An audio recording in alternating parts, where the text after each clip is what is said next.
I was diagnosed with adenomyosis. When I went back to my GP, she actually didn't know what it was and Googled the condition on the computer in front of me and then went, "Oh, no wonder you've been in pain." Hi, I'm Carly. I've currently been living with adenomyosis for, I think, probably for many, many years, but officially diagnosed approximately 8 years ago. Why I decided to go and seek help, mostly because I'd had repeated miscarriages. During that time is when they had done scans, told me that I'd had a bulky uterus, but I didn't really know what that meant. What I now realise is that back in my early 30s, when we were doing that exploration around the repeated miscarriages, that bulky uterus was in fact adenomyosis at that point. They just didn't call it that,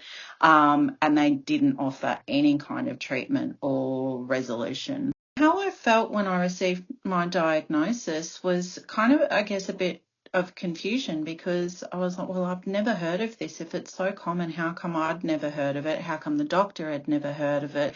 Yeah, it was interesting. And when I started talking to, some of my colleagues at work or my friends, I'd realised that there were actually quite a few other women who I knew who had also received the same diagnosis. We just don't talk about it. And we just, we're not aware of it. And everyone kind of knows or is aware of endometriosis.